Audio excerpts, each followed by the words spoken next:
So let's do section 5.4 today. The first topic in this section is the average value of a function. So this section is just continuing with integration and doing different applications. And the first thing we're going to look at the average value of a function f on some interval a comma b. Okay. So how do we find the average? Well, you add up what you have and you divide by how many you have, right? So when we add up what we have, that's called sigma going from a to b. I'm sorry, not sigma. Integral from a to b. Remember, the integration is continuous summation. And then you divide by how many you have. Well, instead of dividing by how many we have, we're going to divide by the width of the interval. 1 over b minus a. So that is the formula for the average value of a function. Let's do an example. So this is example 1 from your book. Again, section 5.4. Find the average value of f of x equals square root of x from x equals 0 to x equals 9. Alright, so first thing we're going to do is, here's a, here's b. So the average value is 1 over b minus a integral of f of x dx. Okay? And our limits of integration go from a to b. So our limits of integration are going to go from 0 to 9. Okay? So that is 1/9 integral from 0 to 9. And I'm going to write this as x to the 1/2 to make the integration straightforward. Okay, so you add 1 and divide by the new exponent. Should be a 9. So leave the 1/9 alone. Add 1, which x to the 1/2 plus 1 gives me 3/2. And divide by the new exponent. So we're dividing by 3/2, which is multiplying by 2/3. Okay, and we are evaluating this going from 0 to 9. Okay, so 1/9 times 2/3 gives me 2 over 27. I can pull that out. And then I have x to the 3/2, which is the square root of x cubed, going from 0 to 9. So that's 2 over 27. Remember how we do this? You plug the 9 in first, minus, then you plug in the 0. Remember f of b minus f of a. And then this is 2 over 27. What is that? Square root of 9 is 3, and 3 cubed is 27. And then minus 0. So that just gives me 2. Okay. So the average value of the function is 2. Alright, let's look at another example. So this is the population of the United States is predicted to be 309 e to the 0.0087 t million people, where t is the number of years since 2010. Predict the average population between the years 2020 and 2030. Okay, so it says predict the average population, so we need to find the average value of the function. So some books write average value like this, f bar. Okay, so that's the average value. I don't think your book does this, but f bar, like if you've taken statistics, x bar means the average, so this is f bar, the average value of the function. And we're going from, so it's 1 over b minus a. So now we've got to figure out what is a and b here.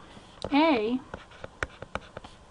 so t is the number of years since 2010, so we're going from 2020, so that's 10 years after 2010, all the way up to 2030, that's 20 years after 2010. So it's 1 over b minus a integral from, oh, did I say 30? I'm sorry, that should be 20.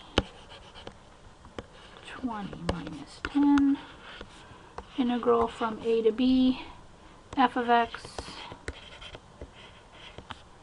e to the 0.0087t dt. Okay. Now if you remember, what is the integral e to the ax? That's 1 over a e to the ax. That's what we learned previously. So we're going to use that information. So that is 1/10. 1 over 20 minus 10 is 1/10. And I'm going to pull that 309 out also. Okay. And then e to the, now here the a in this part, the a for this formula is 0.0087. So that's 1 over 0.0087 e to the 0.0087 t evaluated from 10 to 20. Okay. We have 1 over a e to the ax, or e to the at. Okay. And let's go ahead and figure this out. So where's my... Alright, there's my calculator. So I need to do 1 over... So I need to do 309, and you can type this in just like you see it. Be careful with the parentheses. 309 divided by 10 times 1 over 0.0087. So that's 3551.72.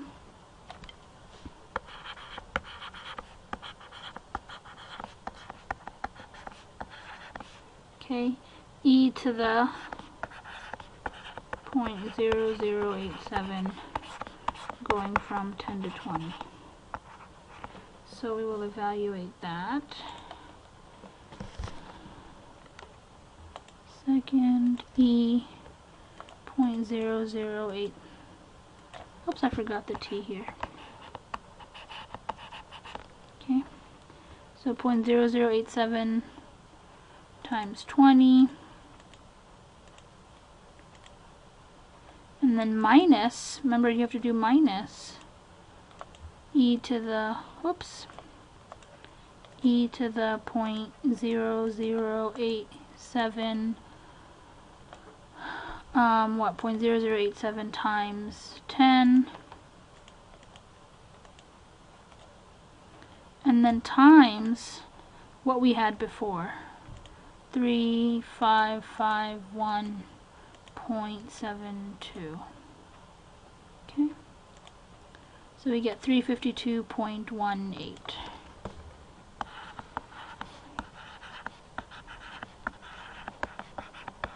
And what are my units? Million people. So 352 million people is the average population between 2020 and 2030. Assuming that the function is following this, assuming the population is following this function. Okay. Let's do another example, or let's look at this graphically, right? So let's talk about the area between two curves. Okay. So. Oops.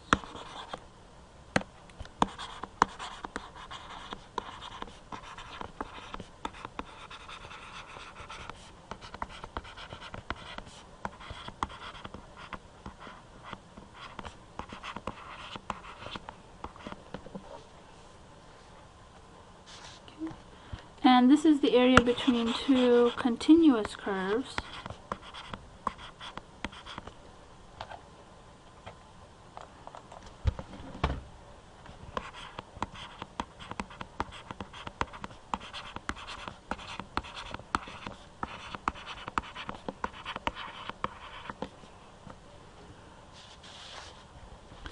And these continuous curves, we'll call them f of x and g of x. F of x is the curve that's on top, okay, and g of x is on the it's the curve on the bottom, and we want to integrate this on the interval a comma b. Okay, so basically what we have here is something like here's f of x, here's g of x. They're both continuous. F of x is always on top, and we're looking at this between A and B. Okay, and we are looking at this area. Okay, so the way to do that is you integrate from A to B.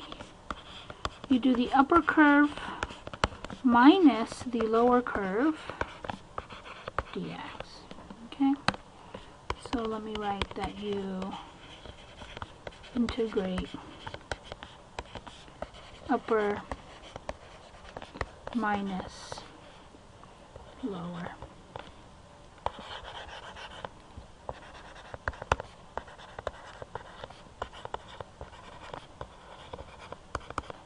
Okay, that is our formula for area between the curves. So let's do an example. So find the area between 3x squared plus 4 and 2x minus 1 from x equals 1 to x equals 2. Well, we got to figure out which one is the upper curve and which one is the lower curve. So let's use our calculator.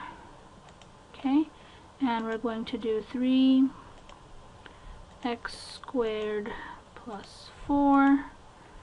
And if you look at my graph, my line here, it's dark. And if you just keep hitting enter once you get to that, put your cursor on the line, and then keep hitting enter, you're able to change the pattern and the color. So that way we can identify between the two curves. Okay, 2x minus 1.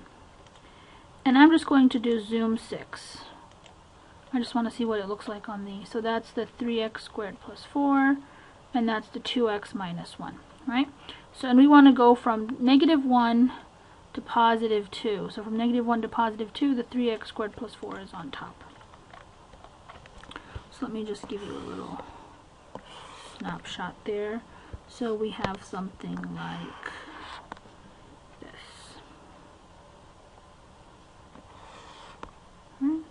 And I am looking at between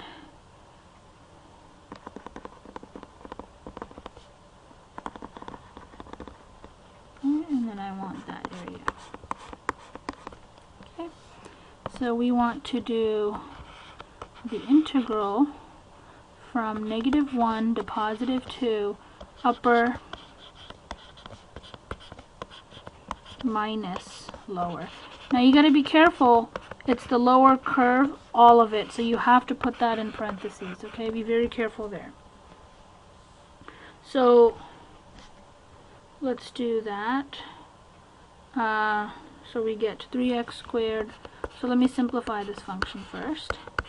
-1 to 2, 3x squared plus 4 minus 2x plus 1 dx. Okay, and we know how to deal with that. Add 1 to the exponent, divide by the new exponent, so that's going to be x cubed, and then the 3 divided by 3 cancels out. Oh, you know what? I didn't do a good job of simplifying. Let me go back.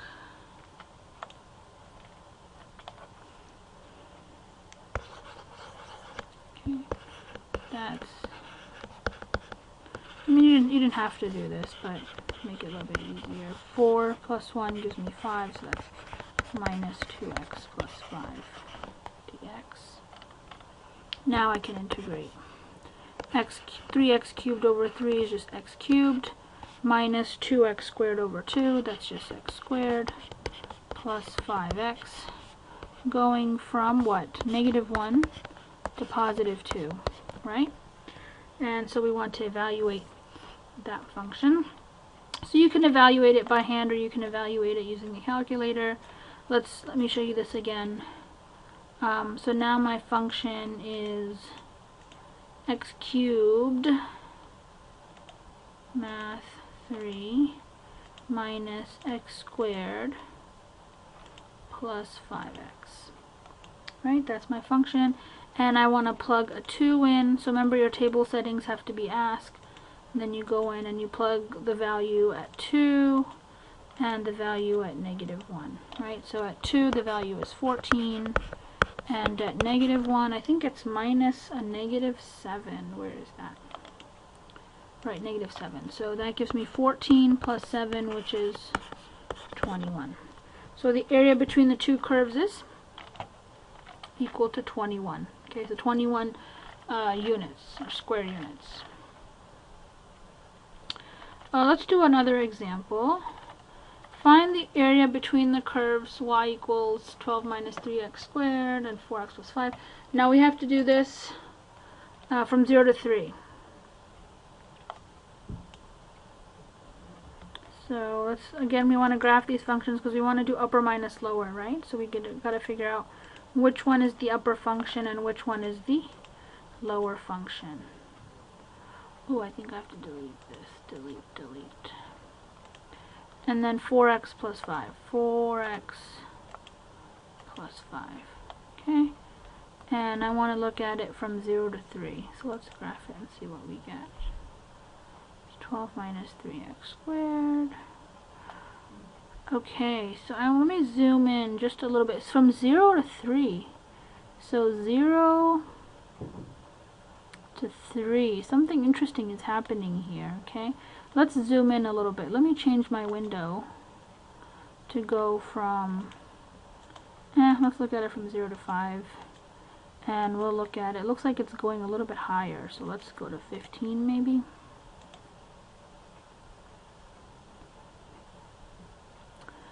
And so here's 0, 1, 2, 3, 4, 5. Remember I went to 5? So look what's happening. There's some crossover happening. From 0 to it looks like 1, the parabola is on top, and then after 1, from 1 to 3, it looks like the line is on top. Let's find that intersection point, okay, just to make sure. So you go to second trace, number 5, enter, right, first curve, and then it is at 1, okay? So from 0 to 1, the parabola is on top. So that's what, let me graph this for you. So we have something like this going on. Oops.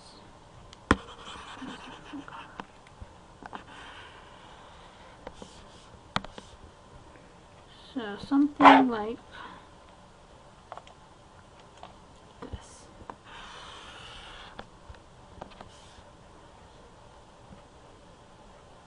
It's 4x plus 5, something like that. Okay? And that's the point, right? That's the point 1. So when we graph this, we're going to do upper minus lower. From 0 to 1, the parabola is upper, so that's 12 minus 3x squared minus the line, which is 4x plus 5. Okay, so that's the area of this side. Remember, we're going all the way up to 3, so that's this area here. So that's the area on the left, and then plus going from 1 to 3, because remember we're stopping at 3, the line is on top, so we're going to do 4x plus 5 minus 12 minus 3x squared. And then don't forget the parentheses. Okay, be very careful. So we did integrated upper minus lower, but these graphs do cross at some point, so we got to take that into account. Okay, and then we add the two areas, the area on the left side and the area on the right side of 1. So now let's simplify this function. So we'll simplify the integral rather. So 12 minus 5 gives me 7 minus 3x squared minus 4x. That's the first part. Plus the integral from 1 to 3, 4x, plus 5 minus 12 gives me -7, plus negative gives me a positive 3x squared dx. Okay? Now we can integrate this guy. So the integral of that is 7x minus 3x cubed over 3 is just x cubed, minus 4x squared over 2 is 2x squared, going from 0 to 1. Okay, so all of those go from 0 to 1, and you can even write it like this. Okay, sometimes you can write it like that. And then plus 4x squared over 2 is 2x squared minus 7x plus 3x cubed over 3, which is just x cubed, going from 1 to 3. Okay. So now let's go ahead and plug in these values. So we get 7, so now I'm going to plug in 1. So I get 7 minus 1 cubed is 1, minus 2, minus, you plug in 0, you get 0, plus, now we're going to plug in 3, and you can do this on your calculator. I think it's just faster and easier to do it by hand. 3 squared is 9, times 2 is 18, 7 times 3 is 21, plus 3 times 3 is 9, times 3 is 27, minus, now plug in 1, 2 minus 7 plus 1. So what does that give me? 7 minus 1 is 6, minus 2 is 4. Let's see, what is this? 18 minus 21. So that's negative 3 plus 27 is 24. And then minus 2 minus 7 is negative 5. Plus 1 is negative 4. So that gives me 4 plus 24, which is 28, plus 4, which is 32. So the area between these curves is 32. Okay. Let's go over another example. Areas bounded by curves. So sometimes we're not going to be told the starting and ending x values. It'll say find the, like this example, find the area bounded by the curves. That means, like this picture here, A and B is where the curves meet. So you have to find A and B. Okay. When it says bounded, it means you find A and B because those are the points that contain those curves. Okay. So let's graph this one and see what we get. Okay. So 3x squared, and this is example 6, I believe. Yeah, example 6 in your book. 3x squared minus 12. Okay. And 12 minus 3x squared. So we want to find the intersection points. So you can do that by hand or you can use your calculator. Okay, I don't mind at all if you use the calculator for this step. Let's do zoom 6. Let's do the standard window and see where this... So it looks like these guys are intersecting here and here, right? So let's find that, and it looks like it's at 2. 1, 2, and negative 2. Let's check. So we're going to go to second trace, which is, and then number 5 is the intersection.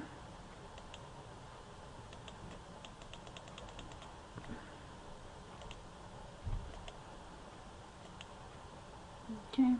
So that's 2, right? And that's the intersection point at 0. And then we can hit trace and you can check that the second intersection point is...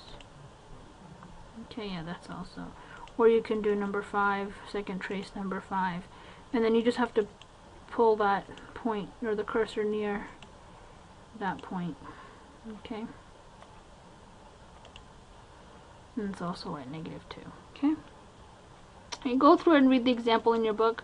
They do this by hand where they actually set these functions equal to each other. And you get a quadratic and you solve that quadratic and you get x equals plus and minus 2.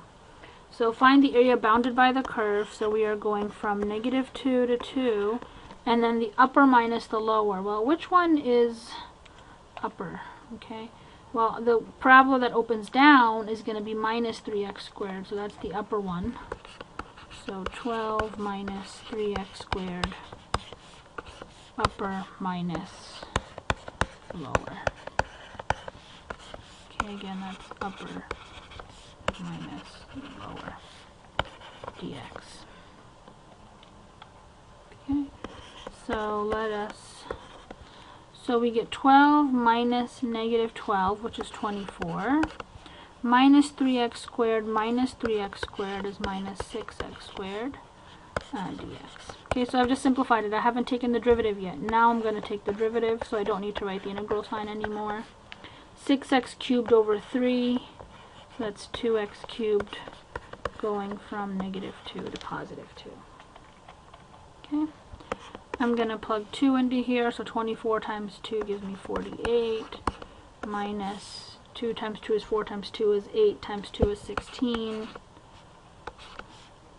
So that's when you plug in 2, and then minus, now let's plug in negative 2, so we get negative 48, minus negative 2 cubed is negative 8 times negative 2 is going to be positive 16. So 48 minus 16 is 32, minus a negative 32, which is 64. Okay.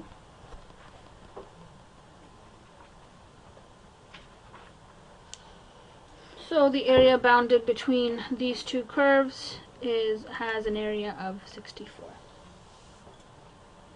So that is all of 5.4. We looked at the area between two curves, area bounded by curves, area between two curves, and the average value. Okay. And I think what you want to remember is that the area between the curve and the x-axis is the area under the curve, is the integral, right? Basically, I guess I should have done this at the beginning. Where is this coming from, right? The integral of f of x, so I'll show you here. So the integral of f of x is all of this area here, right? And then the integral of g of x is all of this area here. So if you subtract this long area minus the short area, you get the area in the middle. Okay, so the integral tells us the area between the curve and the x-axis, and if you want it between two curves, then you have to do the subtraction, okay, of the functions. So do the homework problems, do lots of practice problems, and feel free to get in touch with me if you have any questions. And I will be posting your next quiz on Blackboard soon.